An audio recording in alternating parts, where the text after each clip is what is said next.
Oh, Hot Wheels. I, like many other children, grew up with these little die-cast cars littered around the house. I have distinct memories of playing with what I remember being called the Whipped Creamer 2 and my Ground FX. And, of course, my favourite Hot Wheels car of all time, my 1989 Batmobile. As a Batman fan, nothing felt cooler than driving a little die-cast Batmobile around the house. It was so cool. I remember playing on tracks with like giant shark heads. I remember playing on the Ultimate Garage tracks of old. It was a really good time. Hot Wheels has always been a good time. So, you can imagine my excitement when Hot Wheels Unleashed was announced. I mean, what could be better? A video game based on one of the longest running and probably most lucrative car toys in the world. But that's when I started to remember the plethora of Hot Wheels games that came before. The ones I played growing up. And the fact that none of them were really as great as a Hot Wheels game should be. Not all of them, but most of them. So going into this, I was a little trepidatious. But I'm happy to report that Hot Wheels Unleashed is really good. This is going to be my first time trying to do a review like this, where I'm going to try and go in depth with everything. And if you guys have been around on the channel a long time, you know that there was an original Hot Wheels Unleashed review up on this channel, and I gave it a glowing review. It was about 4 minutes long and covered everything I think it needed to, but I don't know. I feel like I want to spend more time talking about games that I love and spend more time talking about games that maybe aren't that great. And I thought heading into this new style of review, there was nothing better to do than to go back and talk about Hot Wheels Unleashed. Hot off the tails of finding out that we are getting the new Hot Wheels Unleashed 2 Turbocharged later this year. So, I'm going to dive back into Hot Wheels Unleashed and talk about all the reasons I really fell in love with this game and why Hot Wheels Unleashed was my game of the year for 2021. So, Hot Wheels Unleashed was developed by an Italian developer called Milestone, the company behind the MotoGP and Ride series. This marks the first time since 2013 that Hot Wheels has had a game based on the license. Milestone pitched the idea to Mattel all the way back in 2018, even though they really didn't think they would take them up on the offer. Milestone decided to create a game that was completely different than anything that came before. Lead game decider Federico Cardini told Polygon that they were creating games for the niche of the niche, sim races. He said, quote, "Could we make a game to the level of, Gran Turismo? Technically speaking, yes. Should we go head-to-head with Gran Turismo? That doesn't sound like a good idea." End quote. The game utilizes the same physics systems as the other games that they've developed, but heavily modified so that the Hot Wheels cars could do in theory all the stunts that you were able to do at home in your living room. Cardini also added that they took great pride in a goal of accurately replicating Hot Wheels vehicles to a 1-to-1 ratio. If it was on your shelf, it would look exactly the same as it did in the game. Even the tracks. They wanted to make the ultimate Hot Wheels experience. You were literally taking what you were doing in your bedroom and doing it on your TV. So, taking all that into account, let's now sit down and look at Hot Wheels Unleashed and all the many different flavors in which you can enjoy the game. You got Hot Wheels City Rumble, the story mode they have in the game. You can also play singular races in Quick Race. And of course, the online multiplayer, where you can race up to 12 people online. There's also an in-depth, extensive track editor, and of course, a livery creator, where you can create different skins for your little Hot Wheels cars. Let's look at Hot Wheels City Rumble first. Now, the cool and also hilarious thing about City Rumble is that it takes place on like a child's playmat. Now, viewers in Australia, I don't know if they have these exact ones stateside or wherever you are in the world, but we have these giant green playmats that had a city and roads and tracks for the cars. They were really big. They were in kindergartens. They were green. Well, this one is a lot cooler. The City Rumble contains a total of 52 quick races, 32 time attacks, 5 boss races, and 9 secret tiles. The 52 quick races are exactly what you think they are. Races against 11 AI drivers trying to get around the track as quickly as possible, in either a single lap or up to 3 lap races. Time attacks are also very simple, exactly as they're described. You are trying to get around the track as quickly as possible. A lot of these are very easy and obtainable. But, of course, each track has what is called the Unleashed goal, an additional goal for you to try to obtain if you're going for 100% completion. Not necessary for you to complete the City Rumble game mode. The Unleashed goal is normally something in the realm of, hey, you've just done this in 1 minute, now do it in 50 seconds, and require you to look for different alternative routes on maps that will give you the edge and the speed you need to get around the track as fast as possible. For example, one time attack goal that I had a really hard time doing was the race no braking. It's a very straightforward course, plenty of opportunities for drifts and to get your boost up to get you to the objective as fast as possible. The problem is, I was never able to reach the goal. It was always too difficult, until I thought to myself that it would be much easier if I could just drive off the track. So I did.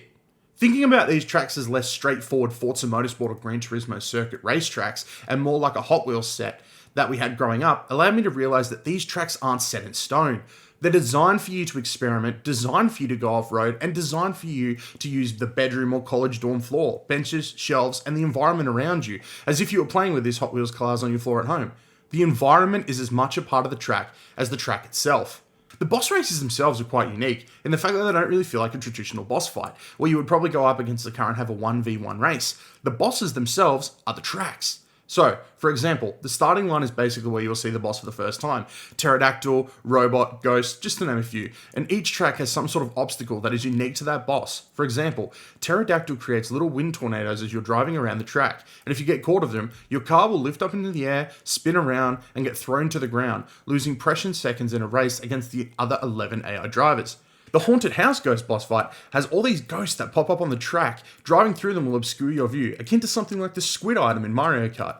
You just have all these scary things all over the screen, obstructing your view of the track, making it very difficult to see. None of the bosses are particularly hard, but they are a nice refreshing break away from the regular tracks that you'll be driving on for much of the game. I feel the difficulty with these races comes down to the fact that they are the longest races in the game. Whereas most races will take you 1 to 2 minutes, these can go up from anywhere from 5 to 6, and that's only if you're able to stay on the track and avoid the obstacles they put in front of you. So I can see this being pretty difficult to a young child who this game is really made for as far as boss fights go. In this instance, it's an A+. The cool thing about beating the bosses in the main campaign is that these bosses are then unlocked in the track editor. Now, the track editor is pretty in-depth, more in-depth than it may seem on the surface. I've spent a solid few hours just creating tracks that I think would be fun, testing them and validating them so I can post them online. The way the track editor works is a point system, so every single piece of track is given a number, and that number will eventually add up on the tally, meaning that you can't continuously keep adding things and making the longest track in the world. In order to post these tracks online, you'll need to validate them. What does validation mean? It means you need to race the track yourself, getting from point A to point B, literally one lap. If you can do one lap of your own track, you can then post it online for everybody else to try and enjoy. There's a plethora of tracks online right now that you can go and try yourself. Some of them are designed for trophy hunting, some are designed for just quick races, and some of them are absolutely loopy, and you wonder how anybody in their right mind came up with them in the first place. But I can say, having spent hours and hours with this game, maybe over 100 hours at this point, I'm yet to find a track online that I haven't enjoyed. Another aspect of the track editor is in the basement. Now, the basement is something wholly unique to you. You can customize everything, down from the roof to the walls to the floors to the stairs to the chairs, and everything on the shelves. Then, going into the track editor, you can create a track inside your own personal basement. So, for example, if you want a track to run across a shelf, you can take all the obstacles off the shelf, the Rubik's Cube, the statues, the Batman busts, and if you want them there in order to create a sort of theme, or maybe you just want to have a new obstacle in a way that won't be on anybody else's track, you can put them there just to add another layer of customization to the track editor. Another way of making the track feel wholly your own.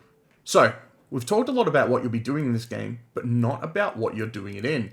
Hot Wheels Unleashed at launch had 66 cars for you to get in, drive around, and enjoy. With the addition of DLC and 3 different expansion packs, that number now exceeds more than 120 plus. They've more than doubled the launch car list in this game, and there's a good variety too.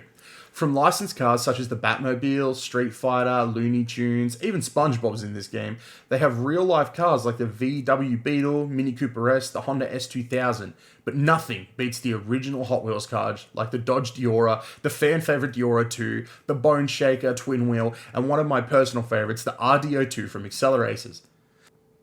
There really is no shortage of great Hot Wheels classics in this game, and all can be unlocked the exact same way. Winning races gains coins, and you can then turn those coins in to buy car boxes. Opening these boxes will give you a random car. You can double up on cars, but then you can turn the double car back into more coins to buy more boxes or gears for you to upgrade your car. This game is 100% microtransaction free. The wide variety of cars in this game is truly amazing, but if one of your favorite Hot Wheels themes or licenses didn't make it into the game, well, there's something really cool in this game. A skin editor. The livery editor. For example, one of the themes that I really wish was in the game, and I'm praying is in Hot Wheels Unleashed 2 Turbocharged, is Speed Racer. The fact that Speed Racer isn't in this game feels like a crime to me. It fits right in with the wacky racing all the way down to the wacky looking cars, so I'm really hoping it's in the sequel. Fingers crossed. But thanks to the wonderful people online who are really good at making these skins, because I'm not. I'm able to live that dream thanks to a twin mill skin that is basically Racer X's car. And that's not all. There are many different skins that you can find online. You can go check right now. You'll find a Mach 5. You'll find a Star Wars themed skin. People really do go all out in the livery editor.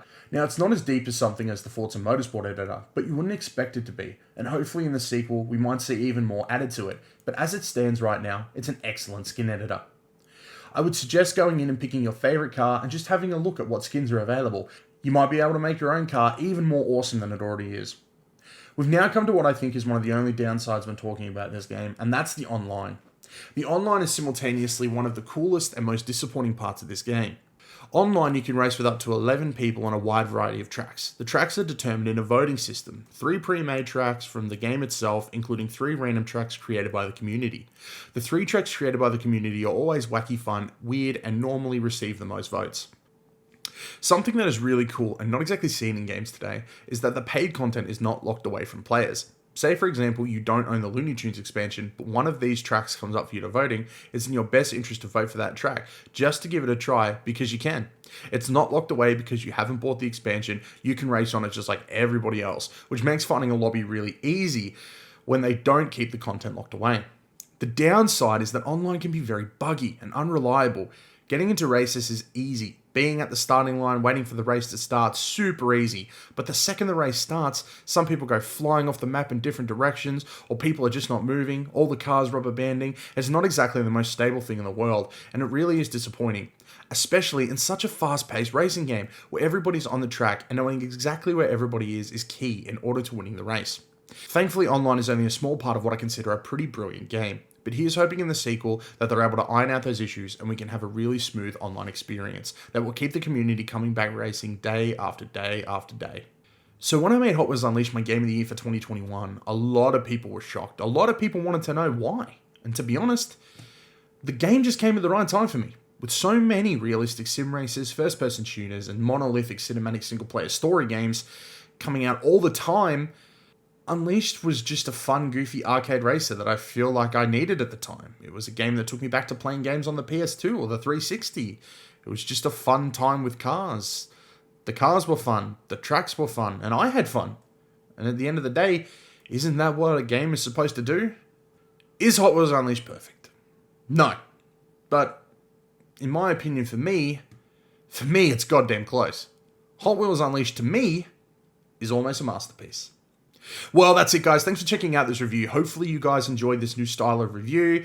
This is the new way of doing things here on the channel. I'm hoping to do this with a lot more games coming pretty soon. I'm pretty sure the next game we're going to try and do this with is Forspoken, but I thought I'd start with a game I absolutely loved and then move on to a game that had so much potential and just sort of flopped.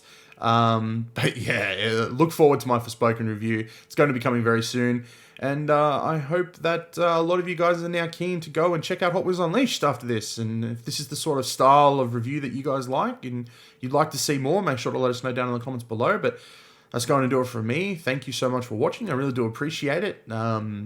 Please try to remember I'm learning while I do this. I'm going to try and get better and better, and hopefully the reviews get better and better. But yeah, until next time, may all your games be good ones, and I'll catch you guys next time. Bye, everyone.